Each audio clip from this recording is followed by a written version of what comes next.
کسی بھی انسان کو لیٹ ڈاؤن کر کے اور اس کا مذاق بنا کے ہم اپنے آپ کو بہت کول سمجھتے ہیں، جبکہ قرآن پاک میں ایسے شخص کو جاہل کہا گیا ہے۔ Welcome to another day of understanding قرآن۔ اور جب موسیٰ علیہ السلام نے اپنی قوم سے کہا کہ اللہ تمہیں حکم دیتا ہے کہ ایک گائے ذبح کرو، تو انہوں نے کہا کیا تو ہم سے مذاق کرتا ہے؟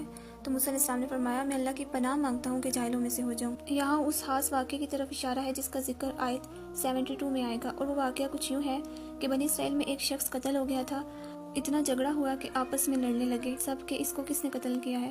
تو پھر اللہ کے نبی موسیٰ علیہ السلام نے ان کو کہا کہ اللہ تعالیٰ نے ان کو حکم دیا ہے کہ ایک گائے ذبح کرو، اور اس گائے کے ایک گوشت کا ایک ٹکڑا مقتول کے جسم پر مارو، اس طرح مقتول زندہ ہو جائے گا اور اپنے قاتل کا نام بتا دے گا۔ اس گائے کے ذبح کرنے کے پیچھے کئی مقاصد تھے، اور ایک خاص مقصد یہ تھا کہ بنی اسرائیل ایک طویل عرصہ مصر میں قیام کرتے رہے، اور وہ مصری رسوم سے بہت زیادہ انفلوئنس تھے۔ مصری قوم گائے کو پوجتی تھی، لہٰذا ان کا اثر بنی اسرائیل پر بھی ہو گیا، اور بنی اسرائیل بھی گائے کے تقدس کا شکار ہو گئے۔ جب یہ واقعہ پیش آیا مقتول کا، تو اللہ سبحانہ وتعالیٰ نے اس کا حل بتانے کے ساتھ ساتھ گائے کے تقدس کو ختم کرنے کا بھی ایک ذریعہ بنایا۔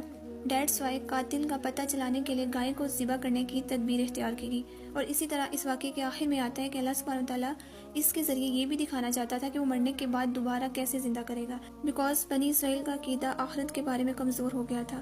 بظاہر یہ ایک واقعہ ہے، لیکن اس کے پیچھے کئی سارے ریزنز ہیں۔ سورہ بقرہ کا نام اس لیے سورہ بقرہ ہے کیونکہ اس میں بقرہ یعنی گائے کا قصہ آیا ہے۔ از یعنی یاد کرو، اللہ تعالیٰ نے جتنی نعمتیں بنی اسرائیل پر کی وہ بار بار انہیں یاد دلائی جا رہی ہے۔ موسیٰ علیہ السلام نے فرمایا کہ اللہ تمہیں حکم دیتا ہے۔ یہاں موسیٰ علیہ السلام نے اپنی طرف سے کوئی حکم ایڈ نہیں کیا کہ گائے ذبح کرو، بلکہ اللہ تعالیٰ کا پیغام پہنچایا تھا بنی اسرائیل کو۔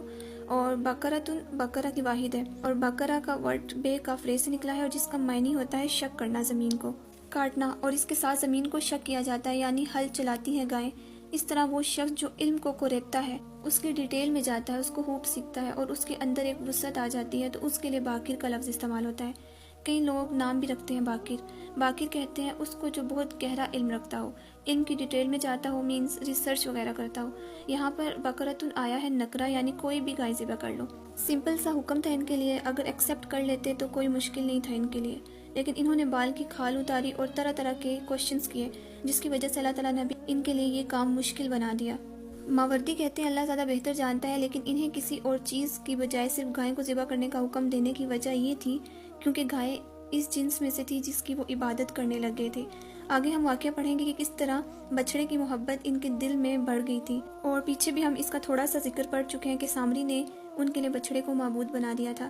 تو یہ اثرات مصر سے لا رہے تھے، اور اللہ تعالیٰ چاہتا تھا کہ جس بچڑے کو یہ بہت اہم سمجھتے ہیں ان کے دل میں یہ بچڑا حقیر ہو جائے، اور ایک امتحان بھی تھا ان کے لیے۔